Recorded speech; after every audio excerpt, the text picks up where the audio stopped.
And good evening. Welcome to another wonderful night of Tanya. This is our 23rd class of Tanya. It's l'chaim. So we are in middle of chapter 9. And before I forget to mention, I want to wish all of you a wonderful new month. Today was Rosh Chodesh, the beginning of the month of Shvat. And new month means new rebirth, new opportunities. So I want to wish all of you, as we wish in Yiddish, a good Chodesh, or in Hebrew, Chodesh Tov, but it should be a blessed month for all of us. Okay. Chapters 1 through 8, we've done the heavy lifting. Concept heavy. We're learning about all the, we're gaining a new lexicon. We're learning terminology, brand new terminology. Chapter 9, we said, okay, we are done laying out all these topics, all these ingredients. Now we're ready to dig in and start bringing the characters to life. So we have a godly soul, an animal soul, two souls within us. And last week we learned about how these two souls live in our bodies. They each have their own headquarters. So the animal soul has its headquarters, its center, it's a garrison, if you will, in the left side of the heart. The divine soul, godly soul, its headquarters is in the brain, in the head. It also has a secondary headquarters on the right side of the heart. And we spoke a little bit about it, how the animal soul is primarily emotional. The godly soul is both, but it begins through intellect. What makes the divine soul tick and function and work is its intellect. Now you could think that these two souls, big deal. They should be able to get along. You live in two separate areas. Everybody has their own space. And even if you don't like each other, neighbors don't have to like each other, right? When you pack out of your driveway, you can just wave hi. Just keep it nice and cordial. So you could think that these two souls are just minding their own business. They each have their own agendas. They have no overlap of interests. So why not get along? Comes along the Tanya, and the Tanya says that you should know these two souls don't get along at all. There is endless friction and even fighting. There's a battle going on inside of you at every moment of life. This is an ongoing tension, an ongoing battle that happens inside of us. And dear friends, this is one of the most fundamental cornerstones of Tanya, this concept, the war, the battle between the two souls. And here in chapter 9, the author is going to describe to us a little bit about this battle. So let's start reading the battle of the two souls. Let's start seeing where it takes us, all right? Okay, here we go. These two souls, however, are inherently in constant conflict. It is, as the verse states, in which Rebekah was told about the twins in her womb, and one nation shall overpower the other nation. Okay, let me explain this to you a little bit. It's a story in the book of Genesis about our second matriarch, our second mother. So the first pair of the Jewish parents is Abraham and Sarah, right? Avraham Avinu and Sarah. And the second generation is Isaac and Rebekah. Rebekah gets pregnant. And the Torah tells us a story that she got very anxious during her pregnancy. Why was she anxious? Why did she have this anxiety? This is what happened. She knows that she's pregnant. One day she's walking by a house of study, a holy place. And she all of a sudden feels the fetus stirring and moving and getting excited. So she assumes that my child must have a natural gravitation, a natural affinity for holiness, which sounds beautiful. But then she walked by a house of idol worship. And she felt the exact same thing. All of a sudden, she feels this excitement, this kicking from the fetus in her stomach. And she gets very, very worried. She gets worried, not because she may have a child who's attracted to idol worship, Every child is going to have their own struggles in life. So if this is their struggle, okay. What bothered her was the fact that she sensed that her child is confused. You're getting excited about holiness and about idol worship. Like, choose who you are. Choose your identity. So she started getting anxious. What's up with my child? So she went to seek the counsel of one of the prophets who lived in her times. And she says, I am pregnant and I'm worried that my child is utterly confused. Doesn't know what it wants. Gets excited about everything. Doesn't know its identity. And the prophet prophesies to her and tells her, don't worry.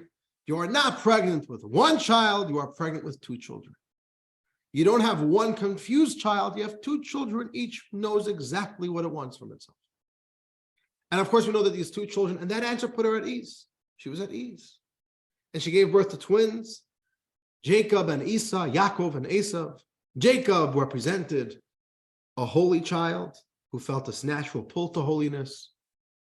And Esau was, of course, a child who was the opposite, who was pulled toward a more decadent lifestyle, a more debased lifestyle, an unholy lifestyle. That was Esau. But this is the verse that the prophet told her. The prophet says, there are two nations in your womb. And the prophet says, and one nation shall overpower the other nation. These are not just two nations. These are two nations who are going to be perpetually fighting. And indeed, we see Jacob and Esau, their entire life, they were enemies. They were nemesis. But it wasn't just them on a personal level. They represented something larger. They represented a historical fight. And our sages speak about this. The Jewish people and Rome, the Jews are represented by Jacob. Esau, the Rome is represented by Esau. They're in perpetual struggle. It's actually from here, by the way. We spoke a lot about this in when we did the anti-Semitism course. We spoke about a very uncomfortable line that Rashi tells us on this verse, not on this verse, but within this narrative, quoting the Midrash, the teachings of our sages. And Rashi says that it's a law of nature that Esau hates Jacob. Esau always hates Jacob. There's always going to be anti-Semites in the world. Anti-Semitism is always going to exist until Mashiach comes. So we see here this concept that Jacob and Esau represent this perpetual battle.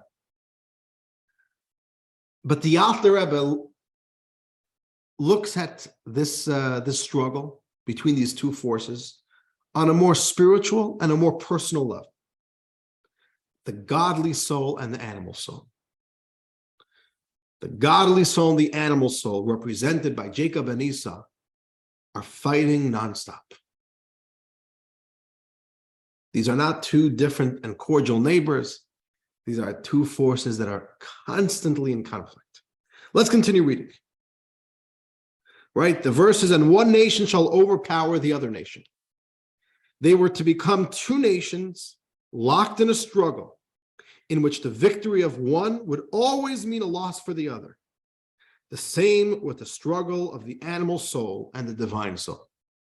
So it's already even hinted to in the Torah, animal soul and the godly soul, the divine soul, are always going to be fighting. What are they fighting for? What are they fighting about? So the Alter Rebbe says this is because they are both fighting over one body, described by King Solomon as a small city.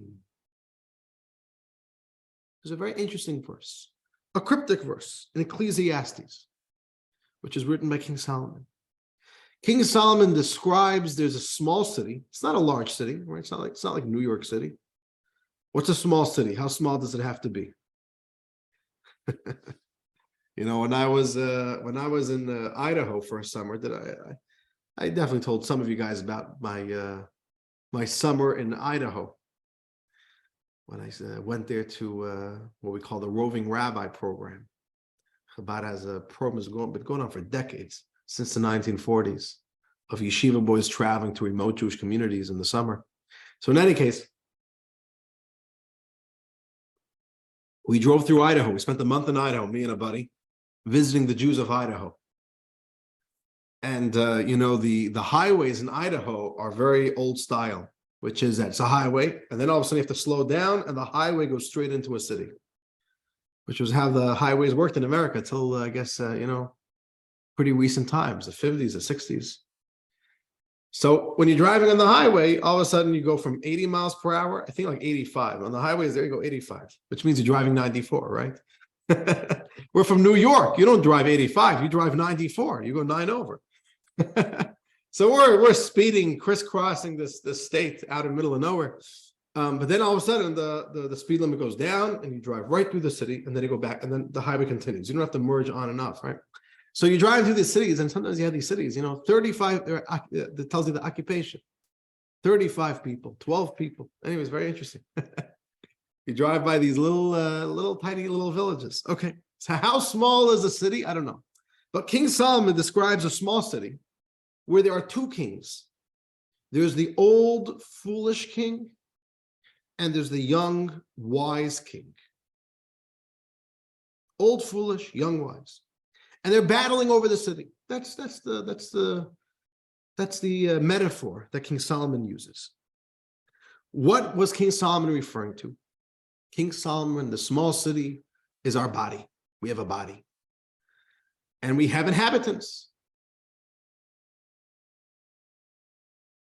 We have different limbs, we have different organs. There's a lot within the human experience. And two kings are fighting over the body. Let's keep on reading. Let's start again from the beginning of the paragraph. This is because they're both fighting over one body, described by King Solomon as a small city. It is just as two kings fighting over one city, each one desiring to conquer and rule over it, to direct the city's inhabitants according to his will, so that they will obey whatever he decrees upon them. In monarchy, kings, there's no room for two kings. There can only be one king. There's one king who makes commands and everybody are his loyal subjects. There's no place for two kings. So just like you would have two kings fighting over one city, each one wants full control. So too, let's keep on reading. So it is with these two souls, the divine soul and the vitalizing animal soul that is of Klippa. They are at war with one another for control over the body, all its limbs. There it is. These two souls are kings. And what they want is sovereignty. They want dominance. They want control.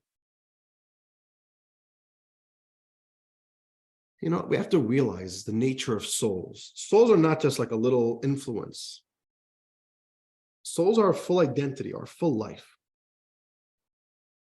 So every soul is built for a full body. Every soul has the power to think in the brain, to smell with the nose, to speak in the mouth, to feel in the heart, to accomplish, to biologically function, to do. And automatically, if there are two souls in one body, you're asking for trouble because each soul has a life to live. And there's only one body where it can live its life. And that's simply what's happening over here. There are two souls that both want to live its life. But the only problem is there's only one body. There's only one driver's seat. And therefore they fight with each other. They're each trying to attack one another to gain the upper hand, to gain leverage, to gain control over the body. That is exactly what's happening within us. And the rest of the chapter, we're going to understand a little bit how it works. What we have to realize is, I'll put it this way. And we spoke about this concept a little bit earlier on as well. Bodies are essentially dead. A body doesn't have life to itself. Life is from the soul. And not just life itself, but every biological function that we have, the fact that we could live, that we could function, that comes from the soul. So it's not your body that's smelling. It's not your body that's thinking. It's not your brain that's thinking. It's your soul that's smelling. It's your soul that's thinking. It's using the hardware of your body. It's using your nose. It's using your mouth. It's using your brain. But it's really a soul. So the soul is not just like a cute little force within you. It is you. Life is a soul. And the nature of a soul is that it's fully expressive. It lives within your entire body. You know, there's not a single atom in your body where the soul isn't present. Even your nail, even a hair. There's a life within your hair, within every single strand of your hair. Life pervades a body. The soul pervades the body. It's not just in a body, it spreads throughout the entire body. That's the nature of a soul. A soul becomes very, very loyal and very present in a body.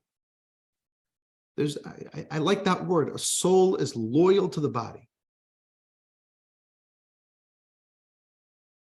Now, good question, Fred. I'll get to that in a moment. Very good question.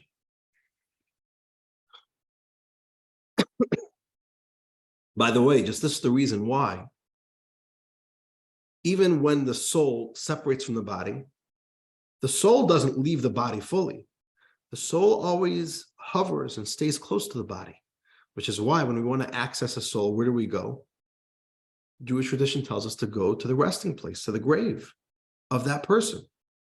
Yeah, the dead body is there, but the soul always remains committed and loyal to the body. Souls are very deeply committed to the body. And for that reason, a soul is not a passive inhabitant of a body. It wants to be fully expressive and fully present. Now, Fred asked a question over here of how does the concept of two souls fit with the concept that the husband and wife each have half of one soul that comes together in marriage? It's really part of a larger conversation, Fred. But what I would say is you have a complete soul. But your complete soul also needs another complete soul, which means the concept that a husband and wife are soul partners and each have half a soul that complete each other at marriage, doesn't mean that you don't have a complete soul. You do have a complete soul. And when we say that a husband and wife are soul partners, we mean the godly soul. There's a relationship between the souls. But it's part of a much larger and involved discussion of how souls work and how souls are interacted, how souls are interconnected. It's a very involved subject. But it doesn't take away from this idea. You have a complete soul, and the soul wants to live its life in your body. So what's happening? A godly soul comes into your body and says, "This is wonderful. I have a life to live. I have a full life to live, 24/7." And then all of a sudden, there's another soul that thinks the exact same thing. I've also got a life to live, and I'm here in this body, and I have a full agenda, 24/7 of what we want to do. And each soul automatically doesn't leave space for any other soul. And therefore, they're fighting for control. And what we're going to learn in Tanya is that our lives are not simple lives. Our lives are very, I would say, complicated lives. Because there's not one force within us, there are two forces. And they're fighting for expression within our body. And there could literally be changes happening in the split second between one soul and another. All of a sudden, we'll feel that our godly soul is in the driver's seat. And our mind and our heart and our limbs are being energized and are being directed by the godly soul.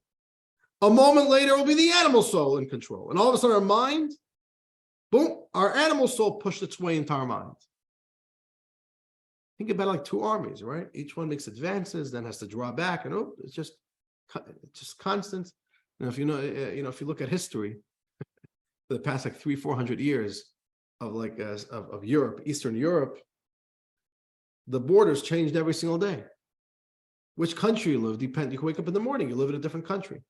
Today the borders changed because those countries in Poland and Russia were always fighting with each other. So every single day your border could be, could change, which which empire you live under, who's your king, could change every single day. So something very similar is happening in our body. This is the way it works.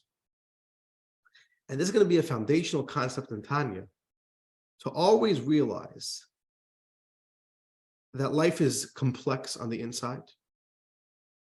And it also helps clarify the confusion that we experience that really Rebecca speaks about. Rebecca says, I'm confused. I have a child inside of me. I don't even know what he or she is. He or she is utterly confused. And the same thing is true about us. We are pregnant. We have two souls inside of us. But knowing the fact that we are not pregnant with one soul, we are pregnant with two souls, is a very empowering thought. I'll give you an example. Sometimes people don't want to grow because they say, you know what? That's not who I am. Yeah, I know who I am. I'm not that special. I'm not, if you'd only know my demons in the closet, right? If you'd only know my skeletons in my closet, I'm not somebody who could connect to God and grow and this. Sometimes people get very disillusioned with getting inspired. Because they say, sometimes I get inspired, but then a second later, all of a sudden, my thoughts and my emotions, and I have impulses that are totally, I'm totally back to my monster that I was 2 weeks ago. So I thought I'm making progress. I thought I'm becoming a better person. And look what type of utter failure I am. I'm probably I'm in self-delusion. I think I'm growing. I think I'm becoming a better person. I think I'm becoming a better Jew. No, doesn't work that way. We feel these fluctuations. We're very moody people. The Alter Rebbe says, don't let that get you down. Don't get dejected. There's not one soul in you. There are two souls in you, and they're fighting with each other. Sometimes you'll feel a surge of expression of one soul, and you'll feel inspired, and you'll feel holy, and you'll feel motivated, and you'll want to do a mitzvah, and you'll feel committed.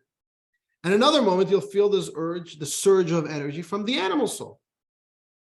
And it can happen instantaneously back and forth. So we have to always remember, we have two forces within us. Okay. But let's now go and get to understand a little bit more what each soul wants. What do you really want? In a battle, not always, you hope that each side who's fighting has an objective. What do you want? Sometimes people go to war just because they want to go back to the negotiating table, right? Everybody has a strategic goal, a strategic objective in a battle. You hope so, right? Usually wars are fought with a purpose, besides World War I, right, Max? World War I kind of was like a big mistake. No one knows exactly why we're all fighting. Okay, a few million lives later, and okay. For the balance of power that they never had to upset. Right. Yeah, it's just, so like so nobody really knows what their objectives are, but we're all fighting. Okay. But you would imagine if the godly soul and the animals, soul are fighting, you would hope that, so what's your goal? What do you want out of this?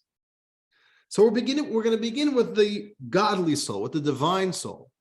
And the author is going to dedicate quite a lot of space to what the divine soul wants. Imagine if you could sit down with your godly soul one night and say, open up to me, be vulnerable. What are your dreams? What are your aspirations? What would your idealistic life look like? What does the divine soul dream about when it goes to sleep? What's its fairy tale? What's that love story, that exciting life that you wish you could live if you only had the opportunity to? So if you would sit down with your divine soul and say, tell me, open up to me. Tell me what you really want. Tell me the life that you want to live. This is what the divine soul would tell you. You ready? Let's read a little bit. What does the divine soul want? And it moves rather quickly over here. All right. The divine soul has quite a list, a wish list of what it wants its life to look like. So what the divine soul wants. Here we go. Let's read. What the divine soul's inner desire and will is that she alone have exclusive rule over you and your conduct. that all your limbs should obey and submit entirely to her, as a vehicle does to its rider. Right? Vehicles, besides Teslas, are submit to the rider. Right? A wagon doesn't go anywhere; it just rolls wherever the horse pulls it. So the divine soul wants your body to be that to her. Just let me lead you, resistance free. Just flow wherever I push you to go. Let's continue. That the limbs should express her 10 intellectual and emotional soul powers and her 3 garments that we learned about earlier. That those faculties should invest themselves entirely within the limbs of the body, and that the body be filled with them alone, to the point that no foreign agent, meaning the animal soul, should even pass through to interfere, God forbid. Here we go. The divine soul wants absolute expression and absolute control, absolute sovereignty, absolute dominance and control over what happens here in the body. Do you have a mind? It wants its intellectual soul powers to be fully expressive in the mind. You have a heart? I want all of my emotions to be fully expressive in the heart. You have hands, you have feet, I want to do stuff. You have a mouth to speak, I want to speak stuff. Fully invested, fully involved. It wants to fully pervade the body. That's in brief what it wants. Okay, let's go now a little bit more specifically. Specifically, we're on page 89, by the way, right? Specifically, the 3 faculties of your brain should be filled with the chachma, bina, and das of the divine soul. Right? There are 3 soul powers, and it wants all 3 soul powers to be invested in the brain. That they be engaged in the wisdom and understanding of God, contemplating his unfathomable, endless greatness. Right? It wants the brain to think about godly soul stuff. Think about God, develop a divine consciousness. All right? Okay. This recognition will lead to an awe of God in your mind, followed by palpable emotions in your heart, trepidation and love for God, like a consuming fire in your heart, like flaming coals. So the way the divine soul works is that it has to first contemplate, it has to first understand, it has to first learn. Then it connects with what it understands, it connects with what it learns, and then it can start developing emotions. And that's what the divine soul wants to do in your body. It wants to use your brain to think, to develop a divine consciousness. Then it wants to use your heart to develop emotions. This emotional reaction should be so intense to the point that you are yearning, even languishing, from a craving desire to bond with the infinite with all your heart and soul and beyond. From the deepest place in the right ventricle of the heart, which is the emotional center of the divine soul. So intense that the right ventricle is inlaid with love, filled and overflowing. This is what it wants. It doesn't want to get a little bit emotional. The divine soul wants to get very emotional. You got a heart, I want the whole heart. You're capable of emotions, I want all of your emotions. That's what the divine soul wants. Okay. But now the divine soul also has an agenda for what it wants to do with the animal soul. If you win, you get to choose what you do with your enemy. The divine soul, number 1, wants to shut down the enemy's operation. I don't want my animal soul to be functioning anymore. Right? What do we call it? Eliminate the threat. If there's an opposing force, I want that force crushed. But then the divine soul has an even deeper plan. It wants to convert the animal soul into an ally. You hear this? The animal soul wants to go hijack the left side of the heart, which is where the animal soul is, and convert the animal soul into an ally, to be another divine soul. It wants to have another divine soul to work with. It could get along with another divine soul. because then they both have the same agenda. They could both work together. So let's read a little bit about what the animal soul, what the godly soul wants to do with the animal soul. All right. Bottom of page 89. Until this love spreads and spills over to the left ventricle of the heart as well, the center of the animal soul. It wants to get so emotional that the emotions start overpowering and start spilling over into the left side of the heart, into the animal soul. There, it will suppress the negative element of water within the sitra achra there. Right? Sitra achra means the unholy energy. It wants to suppress the water of the sitra achra, which is the craving that comes from klipat noga. No, the animal soul, what does it love? It loves God. It loves holiness. So the animal soul wants to go and suppress and hijack the love and the desire of the animal soul. And let me just jog your memory. This was chapter 1 of Tanya, long time ago. Desire and lust and attraction comes from the element of water. We learned in chapter 1 that every soul has 4 elements: water, fire, air, and earth. And the element of water is the root, is the source of the soul's desires for pleasure.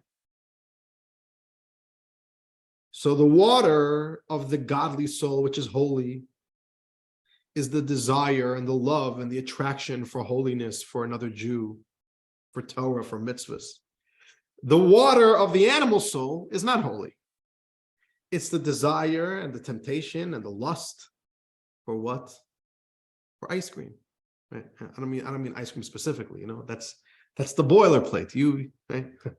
Fill the blank spot. We all know what our animal soul wants, right? So it wants to go and suppress the unholy water of the animal soul. Okay, let's continue. It will transform and invert that craving for worldly pleasures into a love for God. Like it says, you should love God with all your heart, which the sages interpret as with both of your impulses. The animal soul, so the godly soul, the divine soul, doesn't just want to crush the enemy. It sees tremendous value in bringing the enemy's force to start being an ally. And this is a teaching, and I want to elaborate a little bit on this concept, that the animal soul does have potential to become an ally. Let's talk a little bit about this, at least for a few minutes. So we just quoted a verse here. You should love God with all your heart. That's from the beginning of the Shema prayer, right? V'ahavta et Hashem Elokecha bechol levavecha. And you shall love the Lord your God with all your heart. Okay. Now, the Hebrew is bechol levavecha, with all your heart. But our sages in the Talmud say, 1 second, grammatically something is a little bit off here. It says bechol levavecha with 2 bets, levavecha. But it really should have said bechol libcha, with all your heart, with only 1 bet. The double lettering bechol levavecha, there's 1 extra letter there. The Torah is sending you a little message. And our sages say that God wants you to love him not with 1 heart, but with 2 hearts, with both sides of the heart, with both impulses, with both souls. Don't just love God with your godly soul, love God with your animal soul. So if you think about it, how do you do that? How do you get an animal soul that, what is it like? It likes good food. It likes itself. It likes its ego. It likes materialism. You want it to love God? You're talking Chinese, you know what I'm saying? How do you get an animal soul to love God? So I want to talk to you for a moment a little bit about it. You know, the animal soul, when we speak about the animal soul, has tremendous instinctive desire. It's naturally impulsive. And the animal soul simply wants stuff that it understands to be good and desirable. But what it wants and what it thinks is desirable is something which it has to learn. And as long as the animal soul understands that this is desirable, it immediately, impulsively, instinctively starts wanting it. So for example, you are not born liking ice cream. Do you know when you started liking ice cream? The moment that you've tasted it for the first time. And your animal soul, those lights started flashing. We like this. We now impulsively love ice cream. And I'm telling you, 1 year, you could be not even by your first birthday, and your animal soul works beautifully, fine and well. All it needs is like that little education that ice cream is good. Boom, it's all in for it. Now here's the thing. The animal soul of babies will eat garbage off the floor. I guess garbage could taste good, which makes sense. You know, whatever. We look at it and say, that's disgusting. What are you doing? You're eating ice cream? You're eating garbage? What are you eating garbage off the floor for? Same thing with junk. Kids could eat junk, like for breakfast, lunch, and supper. Us were like, I would throw up if I'd eat that amount of junk. You know, that's disgusting. So what happens is simply that the animal soul learns through life and matures its understanding of what's desirable, and it just simply evolves. So it always is the exact same thing, a very brute force of desire, of temptation. Not of temptation, but of attraction. I want stuff that I think are good. So what does that look like? When a child is young, 5-year-old, 6-year-old boy, they like Lego cars, right? My boy likes Lego. You buy him a Lego set, an hour later, you know what he wants? Another Lego set. Okay. It's a very big problem. We just put a two-month cap on Lego sets. No more Lego car, but he likes Lego cars. If you buy me a Lego car, my animal soul used to like Lego sets. Not anymore. Now my animal soul likes a real car. You get me a nice real car, right? When I drive in, you know, when I go and rent a car, you get like that pleasure of like a brand new car, fully loaded. You know, there's like the animal soul gets very excited about that, at least my animal soul. You know, little kids, what do they like? They like, I don't know, you know, Monopoly money. You get a little bit older, you start liking real money. It's the same animal soul. It's just that at one point you thought this was value. You get a little bit older, you like something else. But the animal soul could be trained. I'll give you an example. Another good example of this. An example, you know, meaning it's not just nature. There's also a lot of nurture to what the animal soul is attracted to. So here's an example. We have the Super Bowl coming up, right? You know, in America, we get very excited. You know, we take the Super Bowl very seriously. Let me ask you a question. How did we ever manage to convince people to care about what direction a ball goes in a different state? It's an unbelievable thing that we somehow managed to convince an entire society that this is something worth caring about.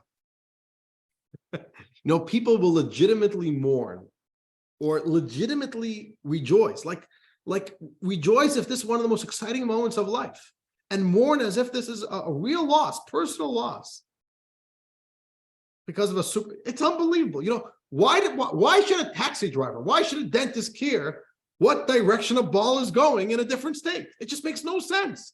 This has absolutely no meaning, no consequence, no relevancy to anything in your life. And we got animal souls to just buy into this hook, line, and sinker. It's unbelievable. It just shows how easy it is to convince our animal soul, this is important, let's care about this. And another example is fashion. You know, nothing is objectively good looking, nothing is objectively bad looking. You know, in the fashion industry, one of the ways they get us to spend a lot of money is that every 12 months they change the styles. So well, it looked good last year, and that doesn't look good anymore. In 2022, that looked good. In 2023, that doesn't look good anymore. Now something else looks good. And last year, this didn't look good, but now in 2023, it does look good. Unbelievable thing. So we'll look back at what people, you know, what society, what was in fashion 50 years ago, 100 years ago, we'll be like, wow, that's disgusting. Whoever thought that was nice?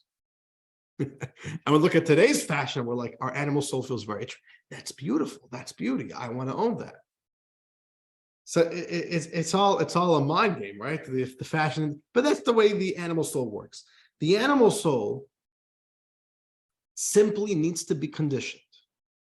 And it's not that difficult to do because the animal soul is very, very impulsive, so the moment that we could just get the animal soul to buy into something new, or the moment we can mature our animal soul, it will start loving something else. It will start being attracted to something else. The same way I walk into a store, I feel no gravitation to the Lego aisle, like zero. But once upon a time, you couldn't get me away from that aisle. And I would throw a tantrum because I wanted something from that aisle. So the animal soul really could mature. It's a very important thing to understand, to realize.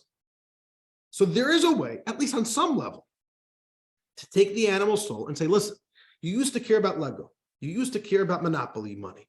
Now you care about real money, and now you care about actual real cars. But let's advance. Let's mature. And I'll explain to you why a mitzvah is something worth getting excited about. And I'll convince you why God's something worth to get excited about. And I'll convince you why studying Tanya is something worth getting excited about. And when we convince our animal soul that, we could start tapping into the very animalistic brute force that the animal soul provides to be an ally to our godly soul, which is such a beautiful thing. So it's possible to do. It's not that far-fetched.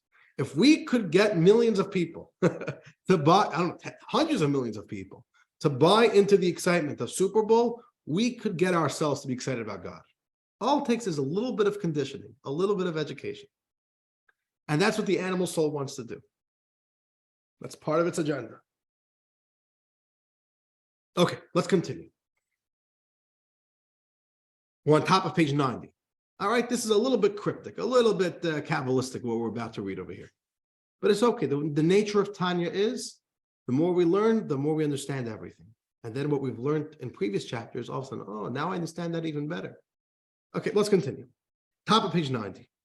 At that point, which means at the point that you could start invading the enemy territory, right? The animal soul, and converting the animal soul into an ally, at that point, you will rise to the level of great love and affection that is a level beyond the fierce love that is like coals of fire. Which means the love that you can gain when you have both souls loving God is much greater and more intense than the regular love of the godly soul, which is called the love of fire. You will attain the great love that is called in scriptures love and delights, a delightful love, which is the experience of taking pleasure in God. This delightful love is a taste of the world to come. This delight is experienced in your mental faculties of wisdom and intelligence. It is the sheer pleasure that comes from understanding God and knowing Him as much as your mind and wisdom can grasp. So if you could get both souls on board to love God, you upgrade your type of love. Okay, now don't worry. What does that mean? Love of fire, love of delights? We'll be learning about this more in depth later on in Tanya, where we start talking a little bit more deeper about the various different types of emotions. There'll be meditations for different types of emotions. We'll get there. Okay, but let's continue.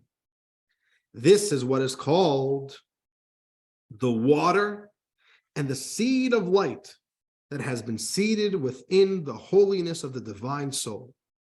So in Kabbalah language, there's something called water and the seed of light that your divine soul possesses. It has the power to transform to good the water aspect of the animal soul from which all the cravings for worldly pleasures originally came. So your divine soul has the potential to reach into the animal soul and convert it, transform it, change it from loving ice cream into loving God, which is, if you think about it, it's a very inspiring thought. Can you imagine getting excited about God the same way you get excited about, I don't know, about buying a new car? It's pretty powerful.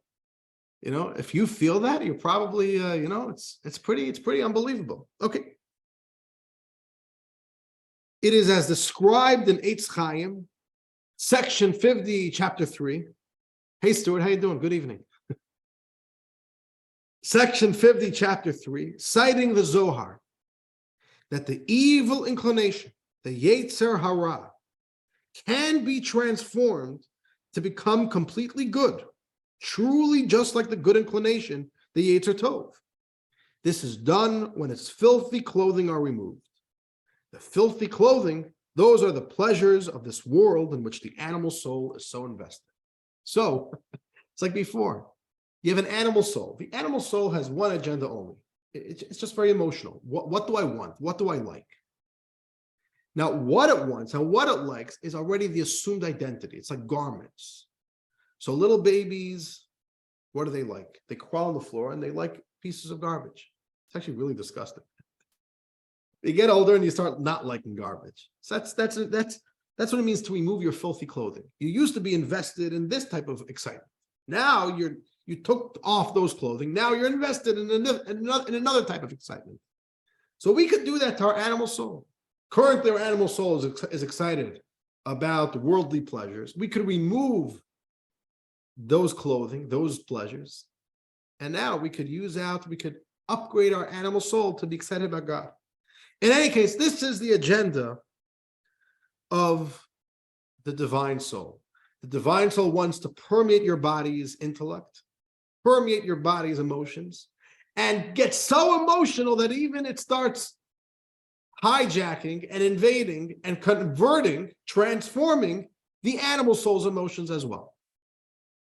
This is quite a big dream here, right? This is a pipe dream here. But this is what the divine soul wants. You all have a divine soul. Your divine soul fights every day for this agenda. All right? This is not some theoretical idea. This is what's happening within you. This is your divine soul. This is my divine soul. This is what it wants out of life. Okay, let's wrap up the divine soul's story over here. The same applies, we're on the bottom of page 90. The same applies to all the other emotions within the heart, all of which are branches of awe and love. Which means until now we're speaking mainly about love. Same thing about all emotions. The divine soul wants to get very emotional in that emotion. Wants to get very emotional in that emotional space. Thank you. And then it wants to transform the animal soul's emotion as well. Right? The divine soul wants them to be only for God alone. That's the way it works. Okay, now we go to behaviors. So too with your faculty of speech and your faculty to articulate thoughts. The divine soul wants them to be filled by its garments of thought and speech alone. Thoughts of God and his Torah, so that this will be what you speak about all day, never resting your mouth from Torah study. Could you think? Could you speak? The divine soul wants you to be 24/7, that it should be expressing in your behavior of thought and in your behavior of speech. And just to conclude over here, the same with your capacity to take action with your hands and all the other 248 limbs. The divine soul wants them engaged only in doing mitzvahs, using the divine soul's third garment of action. So the point is, the human experience is quite complex, quite dynamic. We have intellect, we have emotion, we have functionality. The divine soul has a plan for it all and has no time and space in its agenda and its schedule for any other thing to happen here. It's booked minute to minute. You could think, I've got minute to minute business for you. You could speak, minute to minute business for you. You could feel, I've got minute to minute business for you. That's what the divine soul. So you can understand that when the animal soul shows up,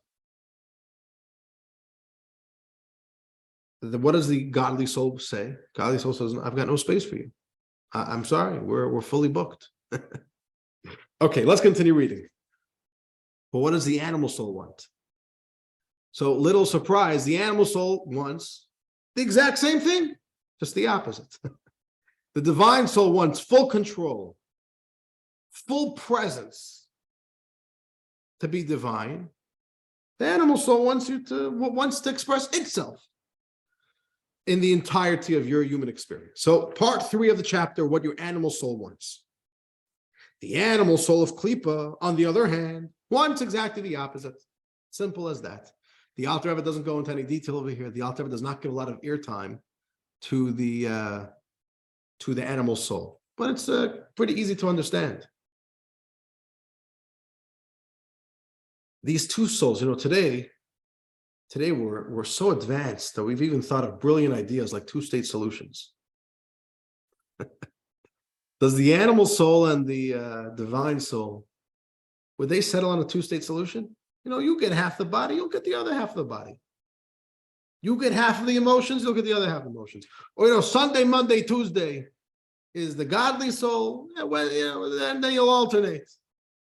Each of you will go on vacation. One day you, one day the other day. It's not even in the lexicon of these two souls. These guys want everything. There's nothing they are willing to give in for. Neither one. And we see this playing out in our lives. Here's an example.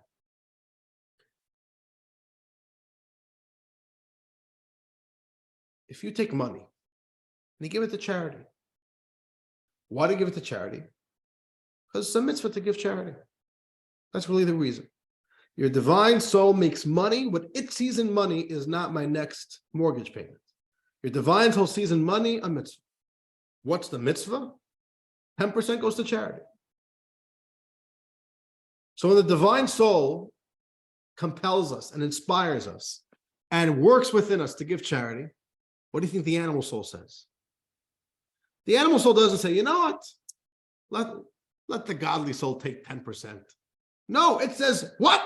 You're crazy. What are you doing? That's good money. We could do with that money? We could go on vacation with that money. We could go to, you're giving it away. So today, we're very lucky we live in America. We get some tax breaks if we give charity. So it's a little bit easier on our animal soul to stomach that it's giving away its own hard-earned cash. So that's one of the benefits of living in the modern age. But the animal soul, it freaks out. You're giving away money? Same thing, what happens? You're going to wake up a few minutes early to put on tefillin in the morning before you go to work. The animal soul says, what? We're losing sleep because of this? What an utter waste of time. We got to sleep. And you're going to leave work early to light Shabbos candles at home. And the animal soul starts freaking out. What are you doing? We got to make money to survive. So these two souls don't just have an agenda that they want to do, but they just can't even begin to understand the other soul. And the godly soul sees the animal soul just spending so much energy and being so sunken into these worldly pleasures and fleeting pleasures. And he just gets so frustrated. What are we doing here? This is called life. This is a life worth living. So these two souls just so don't understand each other. They're so different. And they just really have a life they want to live. And they just keep on seeing the other soul get in its way. So there's a lot of inner frustration going on over here, as you can imagine, right? You just have to play out the psychology.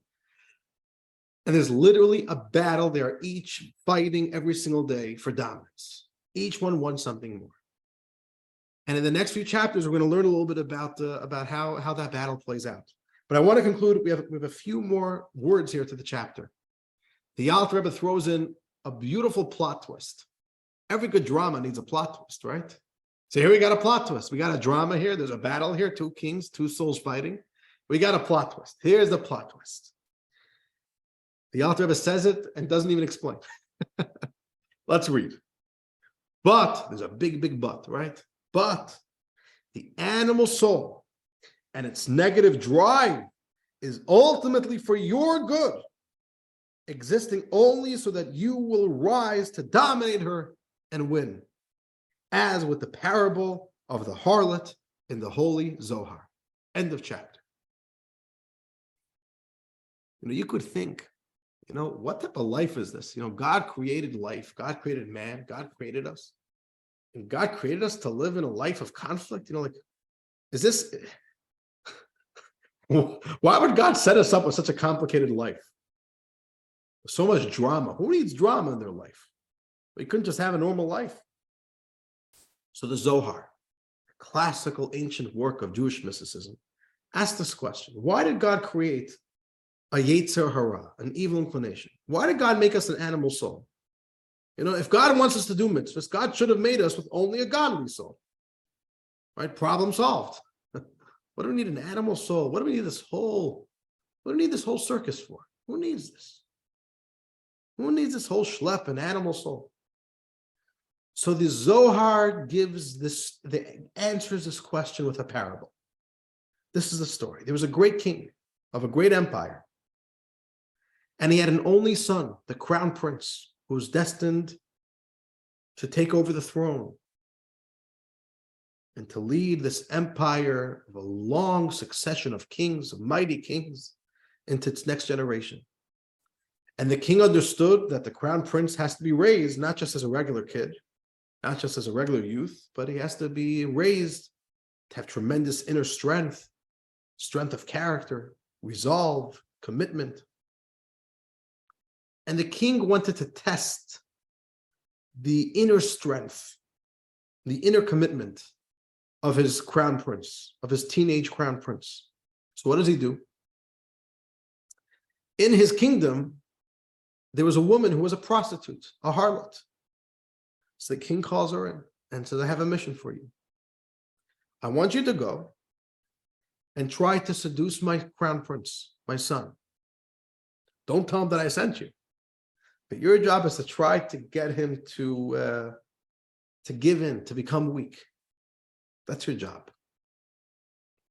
Because I want to test the strength of my son, and I want to build up his strength. I want to build up his resolve. I want him to have a struggle that he's going to have to learn what it means to hold on strong. That's what I want. So he creates this test for his son.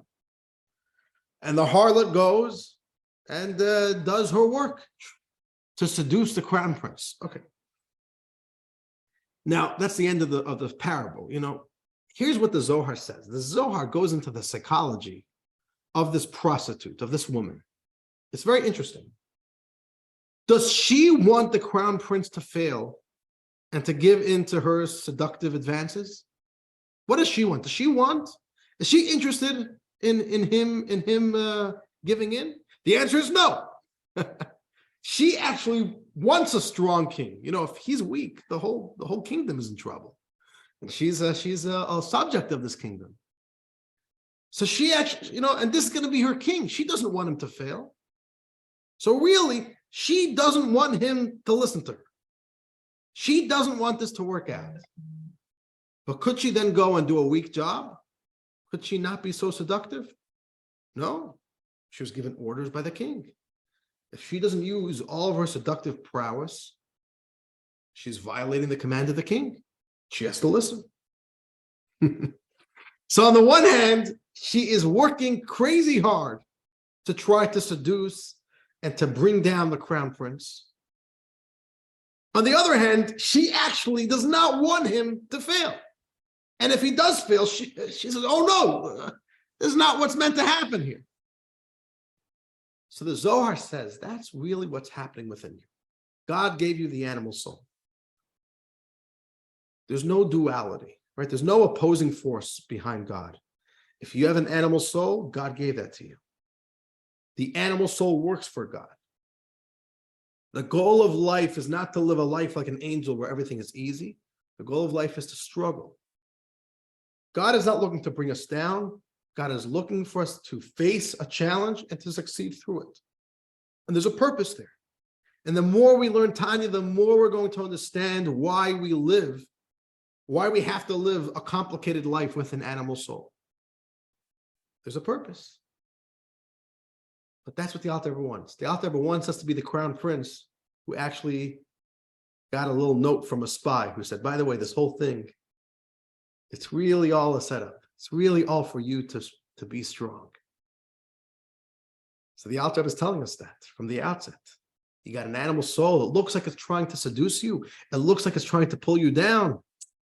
It's not there for you to fail. It's there for you to have those triumphant moments of life.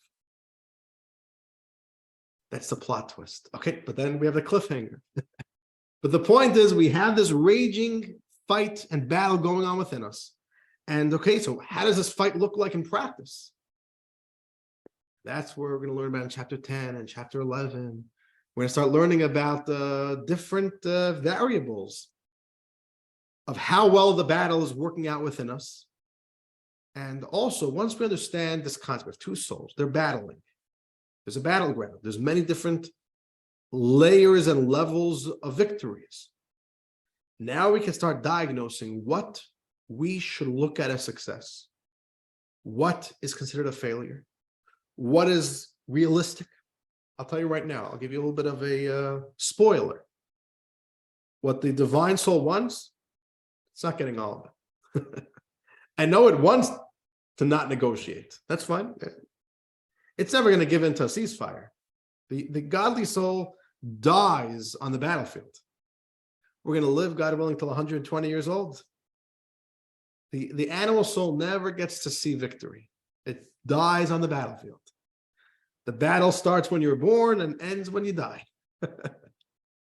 It's stalemate and it's a game over then. But it's not going to get everything at once. Our job is to live with the battle and to manage the battle.